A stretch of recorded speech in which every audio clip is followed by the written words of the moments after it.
Salut tout le monde, c'est Max.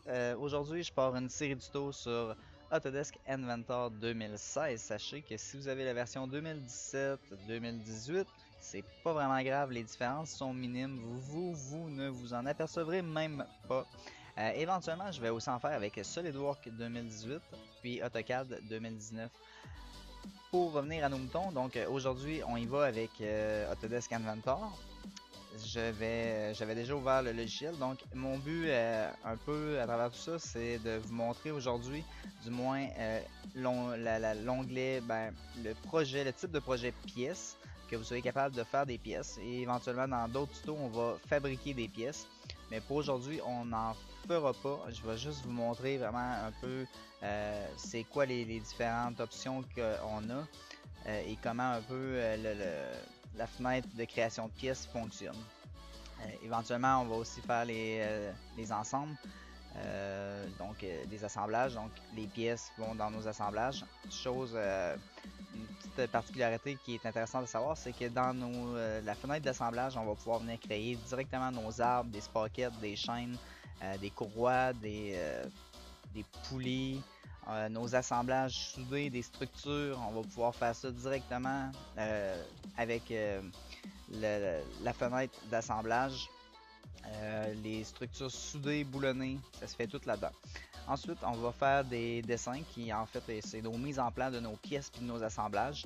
Je vais vous montrer ça plus vers la fin, dans d'autres tutos, bien sûr. Je vais aussi vous montrer comment configurer vos cartouches, comment ajouter des champs automatiques, donc pour les poids, pour le type de matériel. Bon, là, j'en passe, il y a plein de champs qu'on peut mettre automatiques.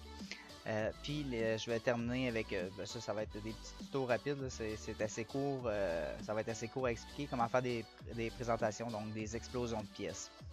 Euh, donc, vous comprenez que ça ici, c'est la fenêtre d'ouverture de Inventor 2016. En bas, on a toujours les derniers projets sur lesquels on a travaillé qui s'affichent. Puis ici, on a les 4 différents types de projets qu'on peut faire, soit pièces, assemblage, dessin ou présentation. On peut avoir les mêmes en passant par ici. On a les 4 mêmes. Chose à savoir que ce soit ces 4-là ou ces 4-là, ça rouvre les templates de base d'Inventor. Donc, c'est pas des templates qu'on a créés, c'est vraiment les templates de base qui sont pré-enregistrés. Moi, je vous conseille fortement de passer par la feuille pour débuter des nouveaux projets. Et là, il y a plein de templates qui sont créés. Il suffit de cliquer dessus et d'aller voir un peu ici à quoi ils servent. Donc ça, c'est un template en pouces pour faire des pièces génériques. Une matière générique, faire des pièces. Si je viens sur l'autre à côté, c'est des pièces en pouces, aussi matière générique, mais c'est pour faire des pièces de tôlerie. On pourrait aller voir dans d'autres, et ici c'est en millimètres. Donc il y en a plein et on peut s'en créer. Dont entre autres ceux-là que moi je me suis créé sont ici. Donc c'est un template, on peut l'ouvrir, de métal. Et je suis venu tout configurer ma matière, mes épaisseurs, mes rayons de pliage, mes étirements, mes déchirures de plis. Donc tout est déjà préconfiguré. Ça, éventuellement, je vais vous montrer comment vous aussi vous en créez des templates et où est-ce que vous pouvez aller pour avoir vos facteurs d'étirement et tout et tout et tout. Donc, je continue avec ce que je disais. Aujourd'hui, je vais vous montrer la fenêtre pièce. Je vais aussi vous montrer dans les prochains tutos, je les avais ouverts pour vous les montrer, euh, comment fabriquer une structure, donc avec le générateur de frame qui est dans Inventor. Je vais aussi vous montrer, on peut voir que bon, il y a un banc. J'ai pas dessiné le banc, je l'ai directement téléchargé. Donc je vais aussi vous montrer comment aller télécharger les composantes sur internet, puis de venir dans le fond les télécharger puis de les avoir dans de pouvoir les intégrer dans vos dessins. Je vais vous montrer aussi comment faire ça. Et je vais le fermer. Puis je vais vous montrer aussi une autre chose. Ici, la plaque qui est ici, c'est une pièce qui a été faite à partir d'une photo. Donc ça s'en va s'attacher sur une pelle mécanique. Et j'avais besoin, dans le fond, de reproduire une attache. Fait que j'ai pris le godet de cette pelle mécanique là, j'ai dessiné le contour de la tâche au crayon, j'ai pris une photo de ça et j'ai téléchargé dans le fond la photo dans le logiciel, puis j'ai pu redessiner par dessus mon image pour réussir à recréer la braquette. Donc c'est aussi une chose que je vais vous montrer dans les prochains tutos, peut-être pas le prochain mais l'autre d'après. Sur ça, je commence direct là, donc on va ouvrir une fenêtre pièce et on débute. Ici, on a toujours la petite roue pour nous permettre de nous déplacer dans l'espace à travers notre pièce. Donc, pour aller voir notre pièce sur différents angles. On peut également cliquer sur ça et quand on clique là-dessus, dans le fond, c'est avec la souris, on peut la déplacer vraiment comme on veut. Ici, on a notre arbre de création. Donc, tout s'affiche. Chaque étape de la pièce va s'afficher une à la suite de l'autre et on peut revenir dans des étapes précédentes pour aller les remodifier. Ici, c'est évidemment toutes nos commandes pour aller travailler nos pièces en 3D. Ici, c'est nos commandes pour faire des dessins d'esquisse en 2 dimensions. Ici, c'est pour venir prendre des mesures. La balance n'est pas très utile, à l'exception de affichage. Des fois, ça peut être pratique de venir jouer avec le style d'affichage qu'on a. Moi, je vous suggère fortement d'y aller avec ombré avec arête. C'est comme ça qu'on est capable de mieux voir. Sinon, si on prend ombré ou réaliste, on verra pas nécessairement comme il faut toutes les formes. Donc, je vous suggère vraiment ombré avec arête. Durant que je suis là-dedans, j'en profite aussi de vous expliquer que quand on laisse la souris à quelque part sur Inventor, il nous donne de l'explication. Donc, si je tiens la souris et je bouge plus, on peut voir qu'une fenêtre s'affiche, puis ça nous explique qu'est-ce que cette option-là va faire. C'est comme ça pour tout le logiciel. Peu importe où est-ce que vous allez mettre votre souris, vous allez avoir de l'explication sur ce que vous vous apprêtez à cliquer. Autre chose, vue orthogonale ou perspective, on peut jouer avec ça. Moi, je laisse pas mal toujours orthogonale. Sinon, c'est les ombres et de la réflexion de pièces et le plan de sol. C'est pas mal les options qui sont les principales dans l'onglet affichage. On y va avec... on va commencer avec un esquisse parce que un dessin commence toujours par un esquisse. On commence jamais... on peut pas faire une pièce en 3 dimensions en claquant des doigts comme ça. Il faut forcément qu'elle parte d'un dessin en 2 dimensions. Et ça se fait avec des esquisses. Quand on clique sur le bouton esquisse, il nous demande automatiquement si on veut travailler avec un plan de face, un plan de côté ou une vue de dessus. On choisit, peu importe, un ou l'autre, ça n'a aucune importance. Étant donné que c'est juste pour vous montrer les différentes options pour faire les esquisses, le plan, ça change rien. Donc, ligne, évidemment, c'est pour faire des lignes. Peu importe, je clique, ça me fait des lignes. Vous voyez qu'il y a 2 petits carrés de chaque côté de ma ligne. Et donc, c'est la mesure, l'autre, c'est l'angle. Donc, en pesant sur table, je peux alterner de un à l'autre. Puis, entrer des mesures. Les cercles, on fait des cercles. On peut faire également des cercles qui sont tangents. Là, j'ai pas assez de cercles pour faire de quoi ça, c'est un cercle par 3 tangentes, donc ça me prendrait d'autres lignes, fait que je peux pas les faire. Mais vous comprenez le principe, c'est un cercle avec 3 tangentes. Les arcs, on a différents types d'arcs, rectangles, différents types de rectangles. On a aussi des rainures. On sélectionne, mettons, 2 pouces avec un angle de 0 degré. Oups. Avec un angle de 0 degré. 2 pouces, Enter, une largeur de, mettons, 1/2, Enter, et voilà, il m'a fait ma rainure. On peut aussi aller faire des polygones, on y indique le nombre de côtés, advenant 8, on sélectionne, et voilà, on a un polygone à 8 côtés. Puis, même si je viens le coter, ça ici c'est pour les copes, si je viens le coter, oups, j'ai coté dans le vide. Si je viens le coter, ça va pas le déformer. Il va toujours rester symétrique. On continue. Ici, on a les congères, les rayons. Donc, si on vient se faire un petit rectangle, et je vais le laisser à un 8, ça fait un rayon. L'autre en dessous, il fait un chanfrein.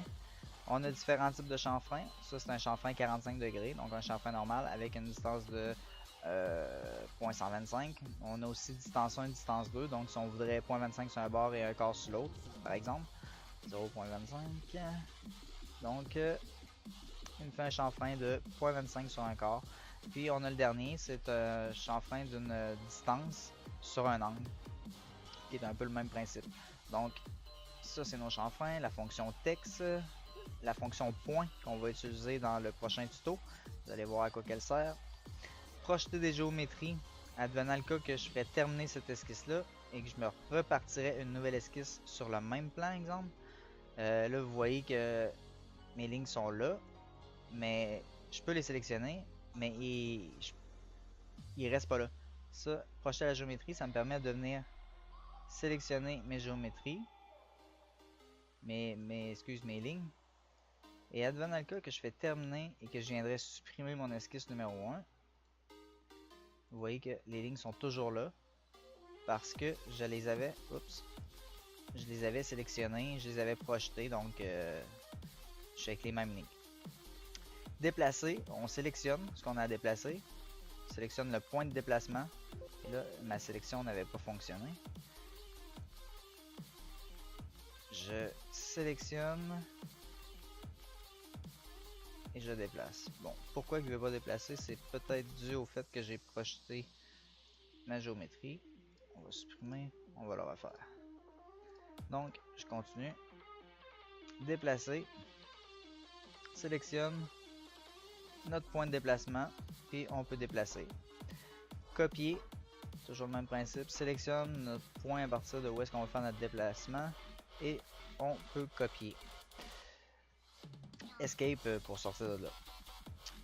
Rotation, sélectionne, on choisit notre point de rotation et là on peut la tourner. Ajuster, on va y aller avec un cercle. Ajuster, c'est pour venir trimer. Et voilà. Prolonger, c'est l'inverse. Il prolonge jusqu'à la prochaine arête qu'il va rencontrer. Échelle. Oups. Supprimer tout ça. On va se faire un carreau de 2 par 1. L'échelle, on sélectionne. Le point à partir duquel on veut agrandir ou rétrécir. Et là, je vais venir y mettre un facteur de 2. Donc, on va tomber avec un carré de 4 par 2. Ça, c'est l'échelle. Décalage. On sélectionne. Puis, on peut décaler plus petit ou plus grand. On écrit la mesure, donc 1/2. Puis, je peux aussi agrandir de 1/2. Ça, c'est la fonction échelle. Réseau rectangulaire. On va se faire une ligne. Et ça ici, c'est pour faire des lignes de construction. Donc, je vais faire une ligne pour indiquer la direction sur laquelle je veux faire mon réseau rectangulaire. Je viens faire mon réseau, je sélectionne ce que je veux, avec quoi que je veux faire le réseau, dans le fond. La géométrie. La direction, c'est la ligne que j'ai fait. Maintenant, la quantité que je veux que ça se répète, mettons 12 fois. Et je veux qu'il y ait 5 pouces. Bon, 6 pouces entre chaque truc. Donc, et voilà, il me l'a fait 12 fois. Maintenant, un réseau circulaire. On va se faire un autre... oups. On va se faire une autre petite forme. On va enlever ça. On va y aller. On va y aller comme ça. On va se faire une ligne. Et là, je le fais avec une ligne. Ça pourrait être un rond. Ça pourrait être n'importe quoi en fait. Dans le fond, ce qu'il faut comprendre, c'est que je vais venir sélectionner le centre de mon réseau polaire ici. Et là, ce qu'il va se trouver à faire, dans le fond, il va se trouver à tourner autour de ce cercle-là. Dans le fond, c'est autour de ça qu'il va venir me mettre mes pièces. Fait que j'aurais le faire un rond, puis aller sélectionner le point du centre du rond. Dans ce cas-ci, j'ai fait une ligne. Dans les deux cas, ça change absolument rien. Ça va fonctionner pareil. Je sélectionne ma géométrie, je sélectionne mon point autour de lequel je veux qu'il tourne. Et là, ben, je peux le mettre le nombre de fois que je veux. Mettons 12 fois. Puis je peux venir choisir sur combien d'angles je veux qu'il fasse. Mettons 180 degrés. Je peux choisir la direction si je veux qu'il parte sur l'autre bord à la place. C'est pas mal ça. Donc ça, c'est notre réseau. C'est notre réseau circulaire. Symétrie. On va venir se faire encore une fois un beau petit dessin. On va se faire une ligne pour notre symétrie. Sélectionne symétrie. On sélectionne qu'est-ce qu'on veut faire la symétrie. et on vient sélectionner notre axe de symétrie. On fait appliquer, terminer. Il a fait une symétrie de ça. On va faire des... Donc, on a pas mal fait les principaux trucs de dessin. Je vais passer avec vous les contraintes parce que c'est une partie qui est vraiment, importante avec Inventor. On va supprimer ça, mon barbeau. On repart sur une nouvelle. Contrainte, vous allez utiliser ça couramment dans vos dessins. Les cotes, c'est aussi une contrainte. Donc, on y va. Je vous montre ça. On cote, mettons, 2 pouces par 1 pouce et demi. On va venir faire un cercle. Et là, vous voyez que toutes mes lignes sont vertes. Ça veut dire que quand les lignes sont vertes, ça veut dire qu'elles ne sont pas contraintes à 100%. Ça veut dire qu'elles sont déplaçables. Au même titre que mon carré est déplaçable. Quand ils sont bleus, ils sont parfaitement contraints. Donc pour venir contraindre mon rectangle ici à 100%, pour être sûr qu'il puisse plus se déplacer, il faudrait que je viendrais le coter par rapport à mon 0. J'aurais pu aussi, au tout début, venir directement le dessiner sur mon 0. Comme ça, il aurait déjà été bleu. J'aurais pas été obligé de venir ajouter ces cotes inutiles là. Maintenant, si je viens utiliser une contrainte de tangente, vu que mon rectangle ici est bleu et que mon cercle est vert, c'est obligatoirement mon cercle qui va se déplacer et non mon carré. Mon carré, lui, il est bloqué dans l'espace, il peut plus bouger. Donc, si je fais une tangente de ce cercle-là sur ce côté-là, donc, il est venu me le mettre tangent à cette barre-là. Mais vous voyez que je suis pas encore 100% contraint. Parce qu'il faudrait que je viendrais le coter sur cette hauteur là pour venir le bloquer. Il faudrait aussi, pour le rendre 100% contraint, que j'y mette une cote de mesure. Donc là, il me resterait une contrainte à y ajouter pour venir le bloquer complètement. On va s'amuser, on va le bloquer d'une autre façon. On va y aller comme ça, comme ça. Puis on va mettre que ces deux là soient tangents ensemble. Puis on va bloquer lui comme ça. Et donc là, théoriquement, ça peut encore bouger. Vous voyez, des fois ça peut être compliqué quand même de venir... Mettons, je le mets à 0.25. Et là, je suis 100% contraint. Il n'y a plus rien qui peut bouger. Ça, c'était pour les tangentes. On va y aller avec... Mettons, je fais une ligne. Je me fais une autre ligne. Et là, je peux venir dire que je veux que cette ligne-là soit perpendiculaire à elle. Je pourrais aussi dire que je veux que ça ait touché à ma ligne. Je pourrais